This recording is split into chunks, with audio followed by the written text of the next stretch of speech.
capítulo 5, verso 38 ao verso 42, diz assim a palavra de Deus: Ouvistes que foi dito isto, o que foi dito, olho por olho, dente por dente. Eu, porém, vos digo, não resistais ao perverso, mas a qualquer te ferir na face direita, volta-lhe também a outra. E ao que quer demandar contigo e tirar-te a túnica, deixa-lhe também a capa. Se alguém te obrigar a andar uma milha, vai com ele 2. Dá quem te pede, não volta as costas ao que deseja que lhe empreste. Amém. Acho que muitos de nós aqui já ouvimos falar sobre olho por olho, dente por dente, sobre agir dessa maneira. Não é? Vamos agir olho por olho, dente por dente. Isso é muito normal a gente ouvir, né? Quando a gente é ferido, quando a gente é atacado, quando alguém faz alguma coisa contra a gente vai, às vezes uma pessoa vai aconselhar e fala olho por olho, dente por dente, retribui na mesma moeda. Muitas vezes olhamos para essas palavras aqui e somos muitas vezes ensinados a responder dessa maneira, a responder na mesma moeda, a responder de maneira vingativa. Somos muitas vezes incitados a buscar vingança no nosso lidar nas pessoas, nos nossos relacionamentos. Quando a pessoa vai e faz alguma coisa com a gente, pisa no nosso calo, então dá vontade de dar 2 pisadas no calo da pessoa. Olho por olho, né? Dente por dente. Então, arrancou o meu olho, eu vou arrancar o olho dele. Muita gente leva essas palavras, esse texto, para esse lado. Vingança pessoal. Mas apesar dessas palavras parecerem uma motivação, talvez, a uma vingança, a uma atitude vingativa, e às vezes a gente pode olhar, não, mas é a palavra de Deus que está dizendo isso, então não tem problema se eu agir de maneira vingativa. Mas apesar de parecer isso, veremos que o que Jesus está mostrando aqui, ao contrário, e ele não faz isso indo de maneira contrária à lei. A gente vai compreender um pouquinho sobre o cristão e a vingança. É isso que eu quero pensar com os irmãos. Jesus, como a gente tem visto aqui desde o início, a gente está chegando perto do final aqui do capítulo 5, ele expõe aqui nesse texto, nesse sermão, a ética do reino dos céus. Ele está mostrando aqui para os seus discípulos e para a multidão que o ouvia sobre a ética desse reino, como um cristão ele vive, como seu seguidor deve viver de maneira ética, a moralidade do reino dos céus. É isso que ele está falando aqui, e a gente percebeu até aqui, vai perceber mais ainda, como ele está fazendo esse contraste, esse combate à ética que os fariseus e os escribas viviam, com base na sua errada interpretação da lei. Jesus está combatendo isso aqui, e ele mostra, a essência do cristão, as bem-aventuranças, aquele que reconhece o seu pecado, aquele que reconhece a sua miséria, aquele que chora pelos seus pecados, aquele que é pacífico, aquele que busca a paz ativamente, que é misericordioso, que é um perdoador, que será perseguido. E Jesus comissiona, como a gente tem visto e viu aqui, quando ele fala sobre ser o sal e a luz dessa terra, ele comissiona esse povo, esses bem-aventurados, a fazerem a diferença nesse mundo que jaz no maligno, a salgar essa terra, a trazer luz nas trevas. E ele fala isso, que o cristão ele faz isso, ele é sal e luz na terra, ele traz sabor, ele traz preservação, ele traz a iluminação nas trevas, no meio das trevas, não da maneira como ele bem entender, mas segundo a vontade de Deus, segundo a palavra, segundo a lei que Jesus mostra que é boa e que ele veio cumpri-la e não alterá-la. E Jesus vai mostrando cada vez mais detalhes dessa lei. Ele faz correções dessa lei. Ele mostra, como a gente viu, como que o cristão ele é sal e luz dessa terra, fugindo do homicídio.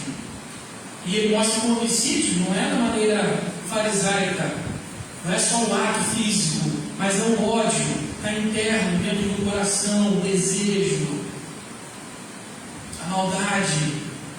E ele mostra também no adultério, como ele fala, que ele quebra aquela interpretação rasa, legalista dos fariseus, de mas só se eu cometer um ato, então não tem problema se olhar. E ele vai e mostra que se a gente olhar com intenção impura, se a gente olhar com cobiça, a gente já adulterou.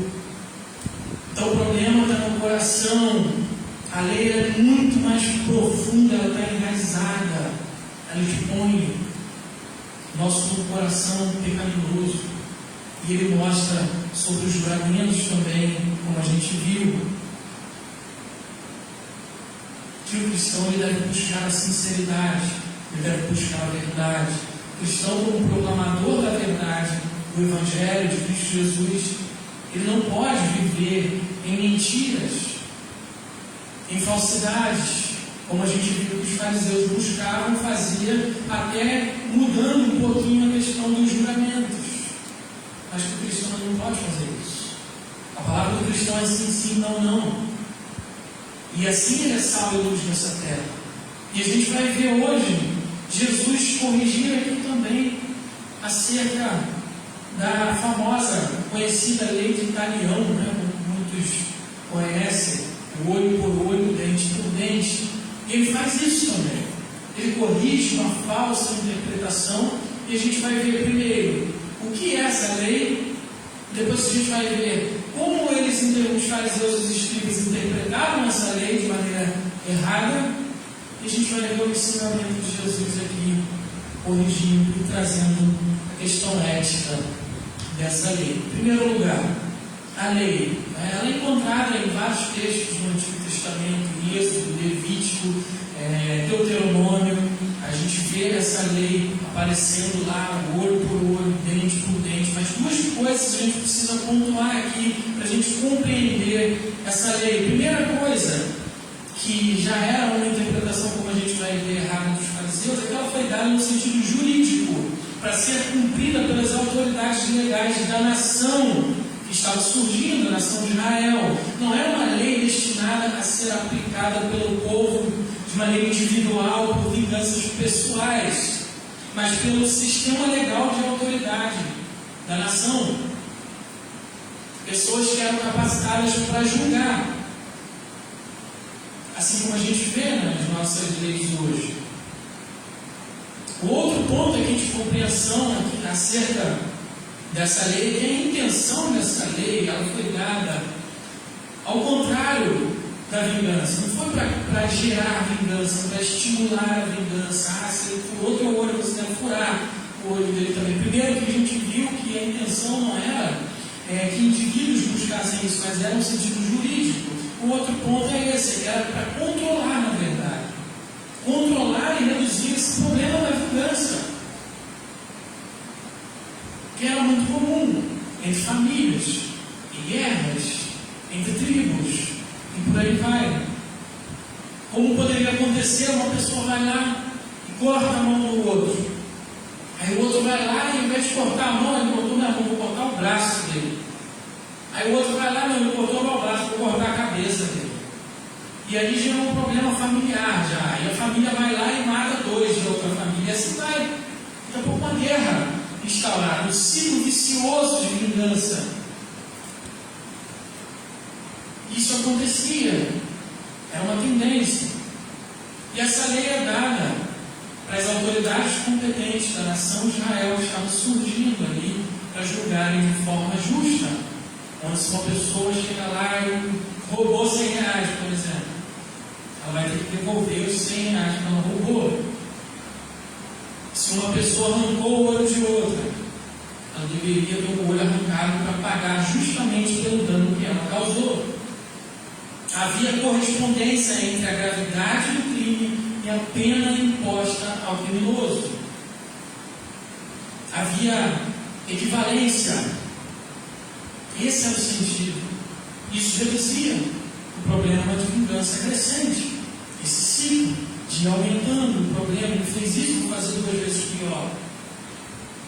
Isso não cobrado pessoalmente, de maneira vingativa, mas pela autoridade legal da nação de Israel. E declarei ainda mais, para a gente entender aqui nessa lei, como que ela não fomenta a vingança, pelo contrário, no Antigo Testamento a vingança pessoal é condenada para a nação de Israel. Ela não é fomentada. A gente vai ver lá em Levítico 19, versículo 18: não te vingarás nem guardarás ira contra os filhos do teu povo, mas amarás o teu próximo como a ti mesmo. Eu sou o Senhor. Não te vingarás. Provérbios 20, verso 22: não digas, vingar-me-ei do mal. Espera pelo Senhor e Ele te livrará. Provérbios 24, verso 29: não digas, como Ele me fez a mim, assim lhe farei a Ele, pagarei a cada um segundo a sua obra. Não digas. Não pague o mal com o mal. Não pague com vingança. Isso é o que é ensinado para a nação, para o povo de Deus. Não fomentar de vingança. Essa lei não era para isso, não visava isso, mas proibir essa atitude vingativa entre pessoas individuais, entre famílias, entre tribos. Então, compreendendo isso, a gente pode perceber agora como que os fariseus, os escribas, muitas vezes interpretavam isso de maneira errada. Assim era nos tempos de Jesus, onde esses dois princípios eram deixados de lado e havia esse problema de vingança. Os escribas e fariseus, eles interpretavam essa lei de forma pessoal, onde justamente a gente pode se vingar na mesma moeda da outra pessoa que fez algo contra a gente.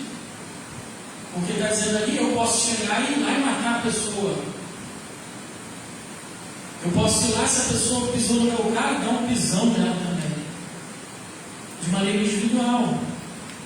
Martin Lloyd Jones ainda fala, ainda vai além, ao afirmar que não é somente isso a interpretação dos fariseus, e além.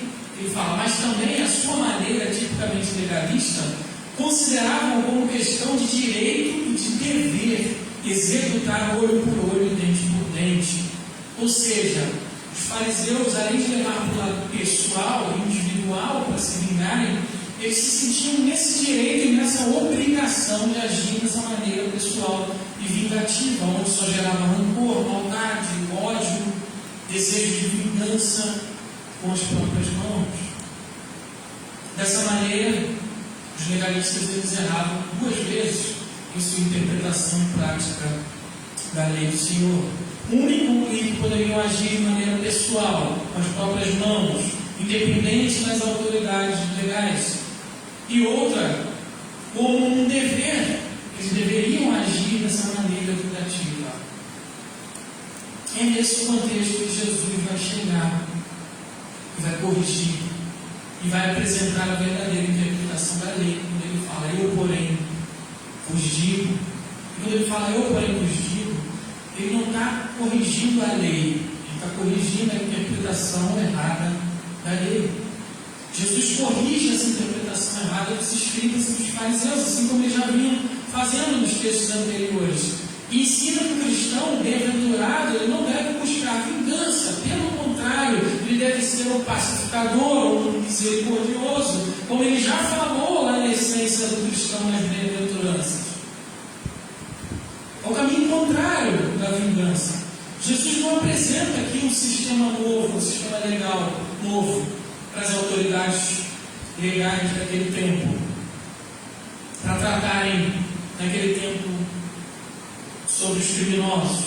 Mas Jesus corrige um problema ético aqui. É ético o problema aqui, sobre como pensavam e estavam interpretando e vivendo aquela lei. E mostra como o cristão deve se portar, como o cristão deve viver a ética do reino, não sendo uma pessoa vingativa. Ou seja, Jesus não vai contra a lei, ele vai contra o ensino errado da lei, porque a gente viu que a lei ela não promove a vingança.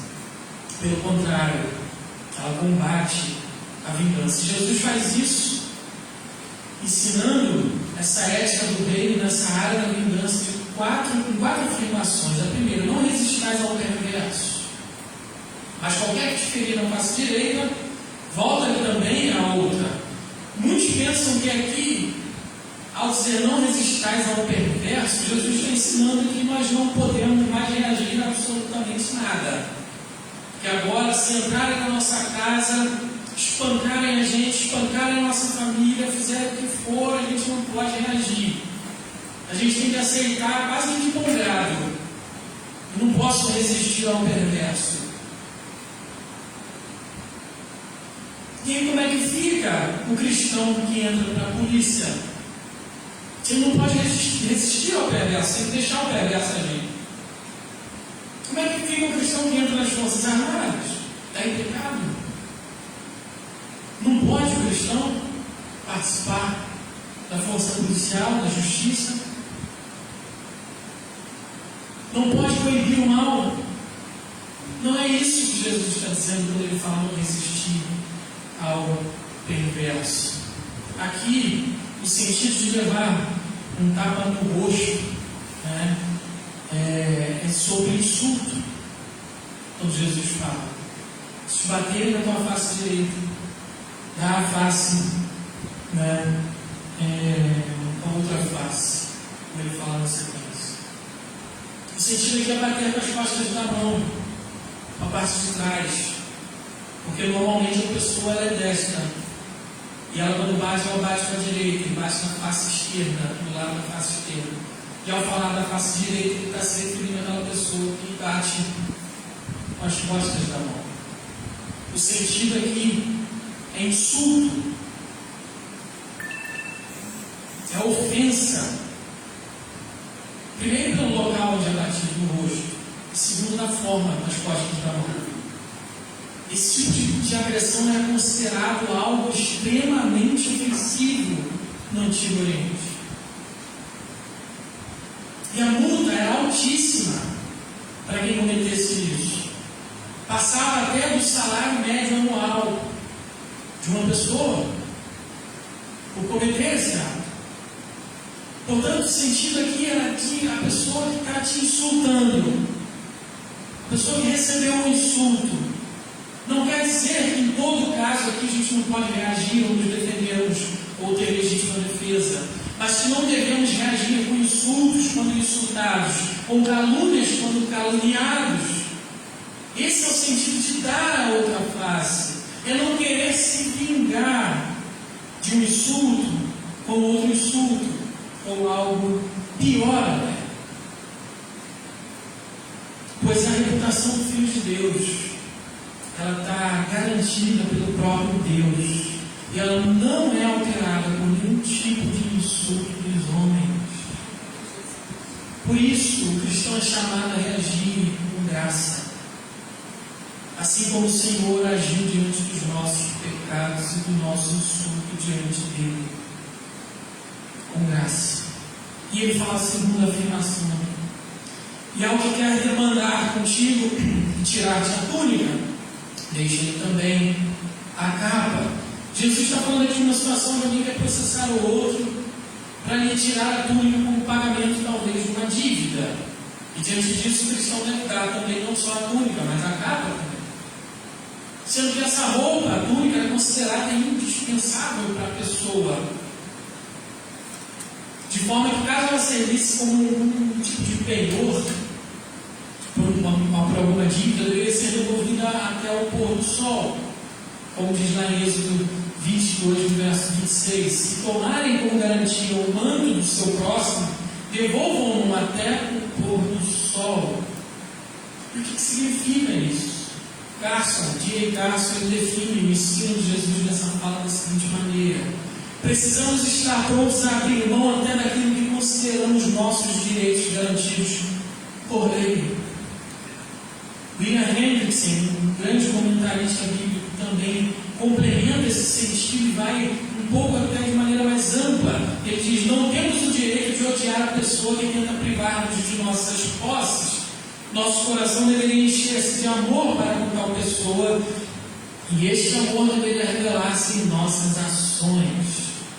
Assim, o cristão, Jesus está ensinando aqui, ele pode até perder coisas importantes e seus direitos, mas não deve buscar vingança por causa disso. Como no caso da igreja de Corinto, que estava uma bagunça ali, e um estava colocando o outro na justiça. E Paulo vai lá e fala no capítulo 6, verso 7 da sua primeira epístola aos Coríntios: o simples fato de moverem ações uns contra os outros já é completa derrota para vocês. Por que não preferem sofrer a injustiça? Por que não preferem ficar com o prejuízo? Ou seja, Paulo está falando aqui para eles que, independente do resultado do tribunal, o simples fato de eles irem até o tribunal e colocar uma pessoa, um irmão, lá, denunciar alguma coisa do tipo, já é uma derrota pelo testemunho que ele está dando. Independente do resultado, é uma vergonha para o cristão, pois eles deveriam resolver isso no âmbito do corpo de Cristo. E seria preferível sofrer injustiça, ficar no prejuízo, do que fazer esse tipo de coisa. É isso que está ensinando aqui. Difícil. Mas não para por aí. Aí Jesus continua: se alguém te obrigar a andar uma milha, vai com ele 2.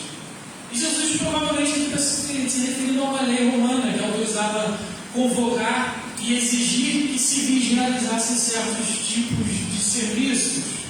Eles tinham autoridade para isso. O mesmo sentido da palavra obrigar, aqui nesse texto, se alguém te obrigar a andar uma milha, ele é usado por Simão, Sirineu, que fora obrigado a carregar a cruz de Jesus. Lá em Marcos 15, verso 21 diz: e obrigaram a Simão Sirineu, que passava, a carregar-lhe a cruz. Era permitido, tinha em lei isso, essa prática, eles podiam fazer isso, esse tipo de obrigação a um serviço. Ou seja, Jesus está dizendo aqui que se uma pessoa fosse obrigada, dentro da norma, a seguir aquela milha que lhe foi ordenada conforme a lei, por mais humilhante que poderia parecer, ela não só deveria ir essa milha até onde a lei ordenava, mas ir além do que foi obrigado, e o dobro, por voluntariedade. Voluntariamente, ao invés de se irritar, ao invés de se irar com o que foi imposto, deveria ir dobrado, com o coração voluntário. Essa é a postura do cristão que Jesus está falando aqui. Jesus está mostrando que o cristão, ele deve ir além do que é esperado de todo mundo. Porque em lugar nenhum iria se esperar isso. Iria esperar que a pessoa cumprisse o que foi ordenado, que ela andasse uma milha. Mas se duas de bom grado, não.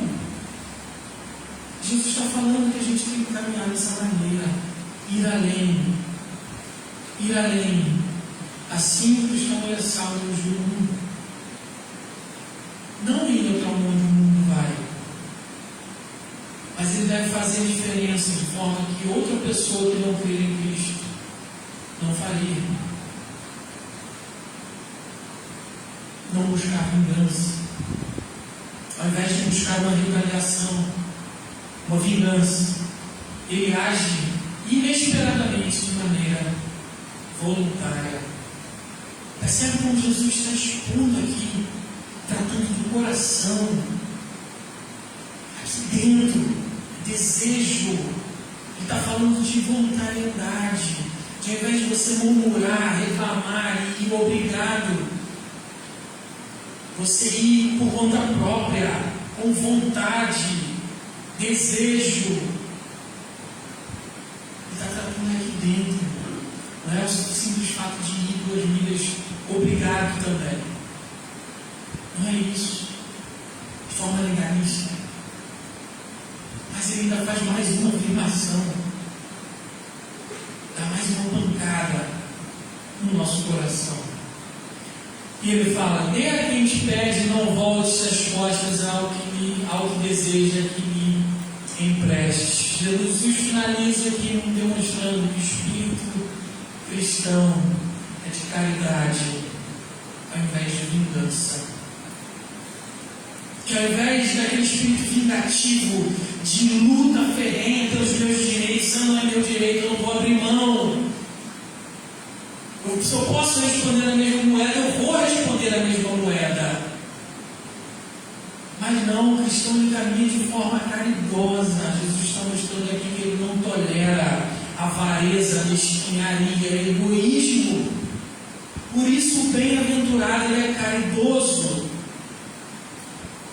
A caridade é a atitude final aqui, porque a pessoa que não é caridosa, ela faz questão até do seu último centavo de direito, do seu direito. É aquela que não ajuda, porque o que ela tem, ela conquistou com o seu suor, é dela mesma, então ela tem todo o direito de gastar com ela tudo que ela tem. Ela conquistou aquilo ali, não é? Ela não abre mão desse direito. Ela vive olho por olho, dente por dente, de forma legalista. Mas a caridade abre mão desse direito. Abre mão para ajudar o necessitado. Abre mão para ser misericordioso ao invés de legalista. Abre mão para amar ao invés de se irar. Abre mão para perdoar ao invés de condenar.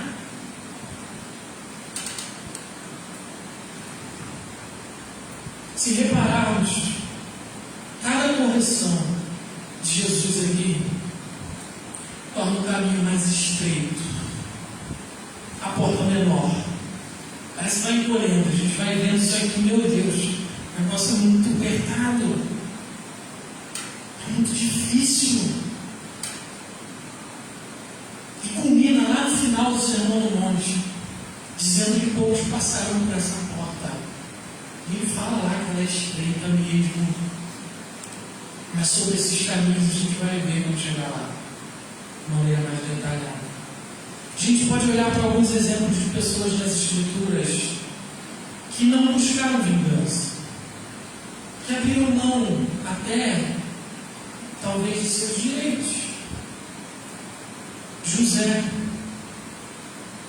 que perdoa seus irmãos, depois de tanto sofrimento que lhe causaram, ser vendido como escravo. Primeiro que vão matá-lo, mas venderam. Por conta disso, ele passou por tantas situações difíceis. Ele vai lá e perdoa seus irmãos. E ele já numa posição de autoridade, onde ele podia puni-los pelo que eles fizeram. Mas ele abriu mão. Porque perdoar, irmãos, é abrir mão do nosso direito de condenar. Foi assim como hoje Jesus fez. A gente merecia total condenação, inferno eterno. Mas pela graça, Ele nos perdoou. Mas Ele pagou pelos nossos pecados. Pagou, sofreu na própria pele, que era para a gente sofrer. E a gente vai ver Davi perseguido por Saul, e Saul querendo matá-lo, tentou várias vezes. E Davi teve 2 chances, pelo menos, de arrancar a vida de Saul. E ele não faz. Ele não mata. Ele deixa ele ir. Quando ele teve a oportunidade, ele lhe poupou a vida. Estevão, sendo apedrejado por pregar pregar o Evangelho, a verdade, estavam matando ele. Ele, à beira da morte, ele clama: Senhor, não os condenes por causa desse pecado. Como uma pessoa faz isso, sendo apedrejada e vai morrer, ele sabe, ele estava morrendo. Ele fala: perdoa eles, não condene por causa desses pecados deles. Ele sabia que eles estavam cometendo pecado, mas ele pede que Deus os perdoe por isso. É só pela graça, irmãos. Só pela graça que nós conseguimos isso aqui. E Jesus, acima de todos os exemplos, que mesmo sendo Deus, humilhado em figura humana, humilhado por homens maus, não respondia com maldade, como Pedro afirma lá no seu primeiro epístola, no capítulo 2, verso 23. Pois ele, quando insultado, não revidava com insultos. Quando maltratado, não fazia ameaças, mas se entregava àquele que julga retamente. E quando já pendurado no madeiro, depois de sofrer todas aquelas blasfêmias, aquela humilhação, ele clama ao Pai: Pai, perdoa-os, porque eles não sabem o que fazem.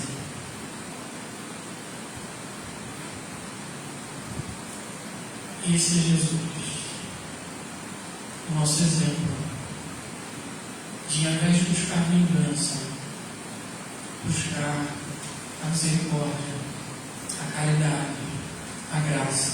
Por mais difícil que seja, não buscar a vingança, e ao invés disso, não revidar, abrir mão até de um direito, por mais difícil que seja, fazer de forma voluntária, mais do que a lei obriga, ser caridoso ao invés de egoísta, por mais difícil que seja, debaixo da graça de Deus, conseguiremos caminhar dessa forma. Mas se desviarmos os nossos olhos de Cristo para olhar para o nosso próximo com um olhar crítico, um desejo de vingança, certamente vamos nos desviar do caminho ético que Jesus propõe aqui, que os seus filhos devem andar. Ele é o padrão, Ele é o alvo. Que possamos, irmãos, ser uma igreja e cristãos que sejam reconhecidos não pela vingança, não pelo desejo ferrenho de não abrir mão, de responder na mesma moeda, mas que sejamos reconhecidos como pessoas que fogem disso, que não revidam quando são insultados, que não buscam pagar o mal com o mal, mas que de forma caridosa e amorosa respondem o mal com o bem, com a graça de Deus. Deus o abençoe.